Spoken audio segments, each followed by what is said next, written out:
నమస్తే, welcome to Suman TV.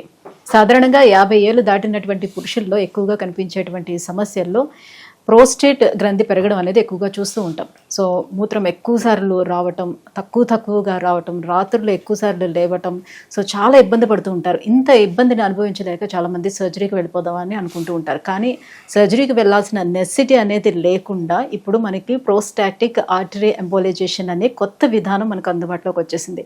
So ఇది ఏ రకంగా మనకి ఉపయోగపడుతుంది, దీనివల్ల ఉన్నటువంటి బెనిఫిట్స్ ఏంటనే విషయాన్ని తెలియజేసేందుకు మనతో పాటు ఉన్నారు doctor Arjun Reddy garu, interventional radiologist from Rivia vascular centre, Gachibowli. Hello sir. Sir, prostate గ్రంథి అనేది పురుషుల్లో ఎందుకు పెరుగుతూ వస్తుంది, అది కూడా 50 తర్వాత ఎందుకు వాళ్ళకి అవుతుంటుంది? ప్రాస్టేట్ అంటే ఒక చిన్న ఒక వాల్నట్ షేప్డ్ ఆర్గన్ గ్రంథి. మన మెన్కి యూరినరీ బ్లాడర్ కింద ఇది జనరల్ గా ఉంటుందండి. సో ప్రతి మగవారికి ఉంటుంది. ఇది నార్మల్ పర్సన్ లో ఒక 20 grams 20 ml సైజ్ ఉంటుంది. సో వయసు వచ్చే కొద్ది యూజువలీ 45 and above కానీ చూస్తే దాదాపు ఇద్దరు మగవాళ్ళు ముగ్గురులో ఇద్దరికి ఈ గ్లాండ్ వాసేది అనేది మనం చూస్తుంటాము. సో ఈ వాపు వచ్చినప్పుడు దీనివల్ల ఎక్కువగా ఎదుర్కొనే ఇబ్బందులు యూరినరీ సమస్యలు వస్తాయి. ఎందుకంటే యూరిన్ పైపు ప్రాస్టేట్ గ్లాండ్ లోపల నుంచి వెళ్తుంది కాబట్టి. సో ఈ గ్లాండ్ వాసినప్పుడు ఆబ్వియస్లీ ఆ పైప్ పైన ఎఫెక్ట్ పడి యూరిన్ అబ్స్ట్రక్షన్ వల్ల వచ్చే ఇబ్బందులు అయితే వస్తుంటాయి. సో ఇది ఎక్కువగా ఇది ఒక హార్మోన్ డిపెండెంట్ ప్రాసెస్.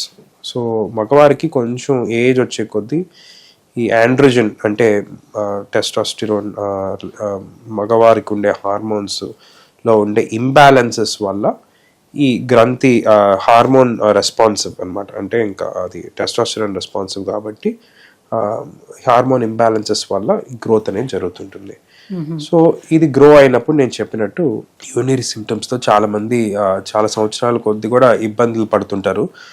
వారికి ఈ ప్రాస్టేట్ వాపు వల్లనే ఆల్మోస్ట్ చాలా మంది వరకు 50% 70% ఆఫ్ ది పీపుల్ కి ప్రాస్టేట్ ఆర్గన్ అనేది ఒకటి ఉంది, అది వాసినప్పుడు ఇబ్బందులు వస్తాయని కూడా తెలియకుండా అది జస్ట్ ఏజ్ రిలేటెడ్ ప్రాబ్లం అని చాలా మంది దాన్ని ఇగ్నోర్ చేస్తుంటారు.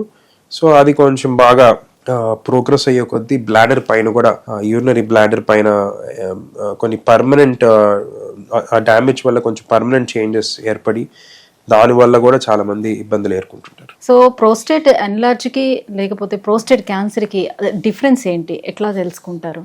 అంటే సిమ్టమ్స్ కూడా ఎట్లా ఉంటాయి రెండిట్లో? సో ప్రాస్టేట్ క్యాన్సర్ అనేది ఆబ్వియస్లీ అంటే క్యాన్సర్ అంటేనే వేరే దగ్గరికి స్ప్రెడ్ అయ్యే అవకాశం ఉంటుంది అండ్ అన్కంట్రోల్ గ్రోత్ అని అంటారు. సో ఈ ప్రాస్టేట్ క్యాన్సర్ కాకుండా ఇంకొక కండిషన్ మనం ఏదైతే మనం ఫోకస్ చేస్తున్నామో దాన్ని బినైన్ ప్రాస్టెటిక్ హైపర్ప్లేషియా అని అంటారు, BPH. సో బినైన్ అంటేనే నాన్ క్యాన్సర్స్ అని. సో బినైన్ ప్రాస్టెటిక్ హైపర్ప్లేషియా అంటే ఎన్లార్జ్మెంట్స్. BPH అనేది మెడికల్ టర్మినాలజీలో నాన్ క్యాన్సరస్ ప్రాస్టేట్ ఎన్లార్జ్మెంట్ కి వాడే టర్మ్ అనమాట. సో మెయిన్ థింగ్ ఏంటంటే క్యాన్సర్ గాని ఉంటే ఒకవేళ ఈ PSA ప్రాస్టేట్ స్పెసిఫిక్ యాంటిజెన్ అని ఒక బ్లడ్ టెస్ట్ ఉంటుందండి. సో ప్రాస్టేట్ నుంచి ఒక ఈ ప్రాస్టేట్ స్పెసిఫిక్ యాంటిజెన్ అనేది బ్లడ్ లోకి సెక్రీట్ అవుతుంది, అంటే బ్లడ్ లోకి రిలీజ్ అవుతుంది. సో క్యాన్సర్ లో ఇది కొంచెం ఎక్కువ ఉంటుంది, అదే నాన్ క్యాన్సరస్ ఎన్లార్జ్మెంట్ లో అంత ఎక్కువ ఉండదు. సో ఒకవేళ PSA కొంచెం హై ఉంటే యూరాలజిస్ట్ జనరల్ గా ఈ ట్రాన్స్రెక్టల్ ఎగ్జామినేషన్ అంటే ప్రాస్టేట్ ని రెక్టమ్ ద్వారా కొంచెం పాల్పేట్ చేస్తారు. అక్కడ ఏమన్నా హార్డ్ గా అనిపించినా లేదంటే జస్ట్ ఈ PSA వెరీ హై ఉన్నా ఒక MRI ఆర్డర్ చేస్తాము.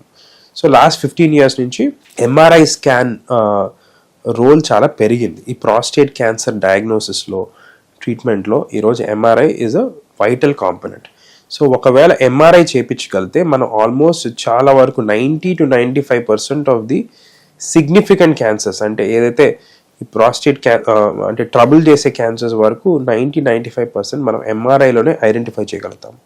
సో MRI పాజిటివ్ ఉంటే వాళ్ళకి బయాప్సీ ఆర్డర్ చేస్తాము.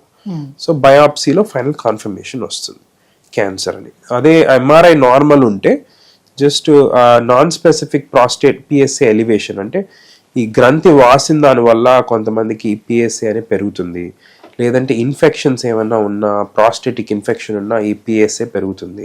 సో ఈ ఎంఆర్ఐ ద్వారా వీటిని డిఫరెన్షియేట్ చేయగలుగుతాం. ఇంతకు ముందు వీటికి సంప్రదాయ చికిత్సలు ఏ రకంగా ఉండేది, సర్జరీ చేస్తే దాంట్లో కాంప్లికేషన్స్ ఎలా ఉండేది, ఇప్పుడు అందుబాటులోకి వచ్చినటువంటి ఈ పిఐ ట్రీట్మెంట్ ఎలా చేస్తారు? ట్రెడిషనల్ గా ఈ ప్రాస్టేట్ ఎన్లార్జ్మెంట్ ని TURP అనే ఒక ప్రొసీజర్ ద్వారా యూరాలజిస్టులు ట్రీట్ చేస్తుంటారు. ఇప్పుడు కూడా ఈ రోజుకి కూడా అది చేస్తున్నారు. చాలా వరకు widely practice and accepted methodology. Okay. So దాంట్లో యూరిన్ పైప్ ద్వారా సిస్టోస్కోప్ వాడి ప్రాస్టేట్ని కొన్ని లూప్స్ వాడి కానీ, కొంతమందికి లేజర్ ప్రాస్టెక్టమీ కూడా చేస్తుంటారు. సో లేజర్ వాడి కానీ ఈ లూప్స్ వాడి ప్రాస్టేట్ని కట్ చేస్తుంటారు. సో దీని ద్వారా వచ్చే కాంప్లికేషన్స్ కానీ చూస్తే కొంతమందికి మోస్ట్ సిగ్నిఫికెంట్ అంటే అందరూ కొంచెం వరింగ్ కాంప్లికేషన్ కానీ చూస్తే ఈ యూరిన్ పైప్ అనేది ఈ ప్రొసీజర్ చేసేటప్పుడు డ్యామేజ్ అయ్యే అవకాశం ఉంటుంది. ఆబ్వియస్లీ యూరిన్ పైప్ అనేది చాలా చిన్నది, స్కోప్ పెట్టి మ్యానిపులేషన్ చేసినప్పుడు అక్కడ ఆ యూరిన్ పైప్లో డ్యామేజ్ అయ్యి యూరినరీ పైప్ స్ట్రక్చర్ ఏర్పడే అవకాశము ఒక 3 to 5% అంటే మనం డేటాలో చూస్తుంటాము. It varies from surgeon to surgeon and area to area. But ఈ స్ట్రక్చర్ ఏర్పడితే దానివల్ల వచ్చే ఇబ్బందులు కొంచెం it's quite challenging to deal with అండి. అది ఒకసారి వస్తే ట్రీట్ చేసిన తర్వాత కూడా మళ్ళీ తిరిగి రికవర్ అయ్యే అవకాశము ఉంటుంటుంది యూరినరీ స్ట్రక్చర్స్లో. సో మళ్ళీ మేజర్ మళ్ళీ సర్జరీస్ చేయించుకోవాల్సిన అవసరము, అదొక అంటే క్రానిక్ లైఫ్ లాంగ్ ప్రాబ్లం అయ్యి చాలామంది దానివల్ల కెథీటర్ పైన డిపెండ్ అయిపోయి కెథీటరైజ్డ్ కావాల్సిన అవసరం కూడా చూస్తుంటాము. సో అంత కామన్ కాదు, కానీ వస్తే ఇబ్బంది కొంచెం చాలా it's difficult condition to treat.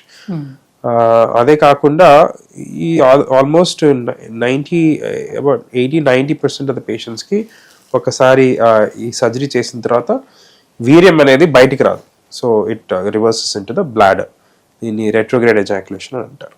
So వీర్యం బయటికి రాదు. ప్లస్ చాలా తక్కువ మందికి రేర్గా కొన్నిసార్లు ఎరెక్టైల్ డిస్ఫంక్షన్ కూడా అయ్యే అవకాశం ఉంటుంది. అండ్ ఇంకొంతమందికి చూస్తే కానీ యూరినరీ లీక్స్, ఎక్కువ రోజులు కెథీటర్ పైన ఉండాల్సిన అవసరము అండ్ ఇన్ఫెక్షన్స్ అయ్యే అవకాశం ఉంటుంది. సో ఇవన్నీ కానీ చూస్తే కూడా ఒక 5 to 8% ఆఫ్ ద పేషెంట్స్ ఈ సర్జరీ చేయించుకున్న తర్వాత కాంప్లికేషన్స్ ఎదుర్కొనే అవకాశం ఉంటుంది. ఇప్పుడు ఈ ఇష్యూస్ వల్ల కొన్ని మినిమలీ ఇన్వేజివ్ ట్రీట్మెంట్ ఆప్షన్స్ కూడా ఇప్పుడు లాస్ట్ 15 years నుంచి బెస్ట్ థెరపీస్ అని అంటున్నారు. సో ఈ మినిమలీ ఇన్వేజివ్ ఆప్షన్స్ కూడా ముందరకు వచ్చినాయి. దాంట్లో one of the oldest technique అనేది ప్రాస్టేట్ ఆర్టరీ ఎంబలైజేషన్. ఇప్పుడు ఆల్మోస్ట్ 15 years నుంచి ఆల్రెడీ ఆ ప్రొసీజర్ వెస్టర్న్ వరల్డ్లో దానికి డేటా, రీసెర్చ్, ఎవిడెన్స్ అన్నీ ఏర్పడి ఈరోజు FDA అప్రూవల్ ఉంది ఈ ప్రొసీజర్కి. యూరోపియన్ న్యూరలాజికల్ అసోసియేషన్ గైడ్ లైన్స్లో కూడా ఇది ఒక accepted treatment modality. So EUA guide lines అంటే అది యూరాలజిస్ట్కి రికమెండేషన్స్ అనమాట. యూరోప్లో ఏదైతే ట్రీట్మెంట్స్ వస్తున్నాయో అది యాక్సెప్టెడా కాదా అనేది గైడ్ లైన్స్లో రీసెర్చ్ పట్టి ఒప్పుకుంటారు. దాంట్లో కూడా ఈరోజు ప్రాస్టేటిక్ ఆర్టరీ ఎంబలైజేషన్ అనేది ఒక accepted methodology for treating enlarge prostate. So prostatic artery ఎంబలైజేషన్లో లైక్ ఎనీ అదర్ ఎంబలైజేషన్ అంటేనే బ్లడ్ వెజల్స్ ద్వారా వెళ్ళి కొన్ని పార్టికల్స్ వాడో లేకపోతే కొన్ని డివైసెస్ వాడి బ్లడ్ సప్లై ఒక ఏరియాకి కట్ ఆఫ్ చేస్తాం, అంటే ఆ బ్లడ్ సప్లై ఆపేస్తాం. సో ఈ రక్త సరఫరా లేని దానివల్ల ఆ ఆర్గన్కి ఆక్సిజన్ కానీ ఆహారం కానీ అందక అది ఆ ఏరియా చనిపోయి కొంచెం సైజ్ తగ్గిపోతుంది. సో ఈ ప్రాస్టేట్కి సేమ్ వే ఒక చిన్న మైక్రో కెథీటర్ ద్వారా ఒక శాండ్ పార్టికల్స్ టైప్ ఉంటాయండి. ఆల్మోస్ట్ 1/10 of an mm ఉంటుంది. ఈ శాండ్ పార్టికల్స్ లాంటి ఎంబోస్పియర్స్ అని అంటాము. ఈ కెథీటర్స్ ద్వారా ఇంజెక్ట్ చేసి ప్రాస్టేట్కి వెళ్ళే బ్లడ్ సప్లై బ్లాక్ చేసిన దానివల్ల అది సైజ్ ష్రింక్ అయిపోయి యూరినరీ పైప్ పైన పడే ప్రెషర్ తగ్గి యూరినరీ సిమ్టమ్స్ రిలీఫ్ అవుతాయి. ఓకే. ఈ ప్రొసీజర్ అంతా కూడా ఎంతసేపు సమయం పడుతుంది చేయడానికి? అండ్ చేసిన తర్వాత కూడా వాళ్ళకు ఉన్నటువంటి ఆ సిమ్టమ్స్ అన్ని కూడా తగ్గడానికి ఎన్ని రోజులు టైం పడుతుంది? ఈ ప్రొసీజర్ అయితే ఒక 2 to 2.5 hours, సమ్ టైమ్స్ కొంచెం around on average 2 to 2.5 hours అవుతుంది. కొంతమందికి ఇంకా తక్కువలో కూడా అవ్వచ్చు.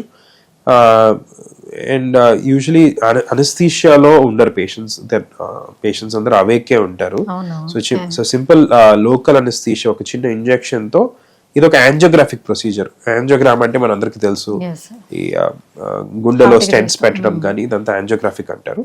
సో సేమ్ వే ఒక చిన్న ఇంజెక్షన్ ఇచ్చేసి బ్లడ్ వెసల్స్ ద్వారా పోతాం కాబట్టి లోపల రక్తనాళాల లోపల స్పర్శ ఉండదు. సో వాళ్ళకి జనరల్ అనస్థీషియా అవసరం ఉండదు. కాకపోతే ప్రాస్టేట్కి వెళ్ళే రక్తనాళాలు చాలా చిన్నవి ఉంటాయి. సో దాన్ని నావిగేట్ చేయడానికి కొంచెం టైం పడుతుంది కాబట్టి 2.5 hours అవుతుంది ప్రొసీజర్. సో పిఐఈ ట్రీట్మెంట్ తర్వాత ఎవరి దగ్గర నుంచి ఎలాంటి కంప్లైంట్స్ రాలేదో, వాళ్ళ సెక్షువల్ లైఫ్లోనే ఎలాంటి ప్రాబ్లమ్స్ వచ్చాయి ఏంటి అని? సో మెయిన్ థింగ్ ఏంటంటే ఈ రెట్రోగ్రేడ్ ఎజాక్యులేషన్ ఏదైతే మన టీయూఆర్పీలో ఆల్మోస్ట్ 100% అవుతుందో మనకి ఇక్కడ ఒక 10% to 12% రేట్ ఉంటుందండి. అది కూడా ఒక టైం ఇంప్రూవ్ అవ్వచ్చు. సో అది కాకుండా ఎరెక్టైల్ డిస్ఫంక్షన్ అనేది చాలా రేర్ ఉంటుంది దీంట్లో, అంత మనం చూడము అంత ఫ్రీక్వెంట్గా. అదర్వైజ్ సెక్షువల్ సైడ్ ఎఫెక్ట్స్ అయితే ఈ ప్రొసీజర్కి అంతా ఉండవు. Thank you sir. సో ఈ ప్రోస్టేట్ గ్రంథి అనేది పెరగడానికి కారణాలు అండ్ దానికి అందుబాటులో వచ్చినటువంటి ట్రీట్మెంట్ గురించి కూడా ఎక్స్ప్లెయిన్ చేసినందుకు thank you so much. So years చూస్తున్నారు కదా, 50 years దాటిన తర్వాత మాక్సిమం మన మేల్స్లో చూసుకున్నట్లయితే ఈ ప్రోస్టేట్ ఎన్లార్జ్ అనేది ఎక్కువ మంది అనుభవించేటువంటి సమస్య. సో ఇకపై నుంచి ఆ సమస్యను అనుభవించాల్సిన నెసిటీ అనేది లేదు, ఎందుకంటే మనకి లేటెస్ట్ అడ్వాన్స్డ్ టెక్నాలజీ అందుబాటులోకి వచ్చింది, అదే పిఐఈ ట్రీట్మెంట్. సో ఎవరైనా ఇటువంటి సమస్యతో బాధపడుతున్నట్లయితే కింద స్క్రోల్ అవుతున్నటువంటి నెంబర్కి కాల్ చేయండి, రివ్యూ వాస్కులర్ సెంటర్ని అప్రోచ్ అవ్వండి. Thank you.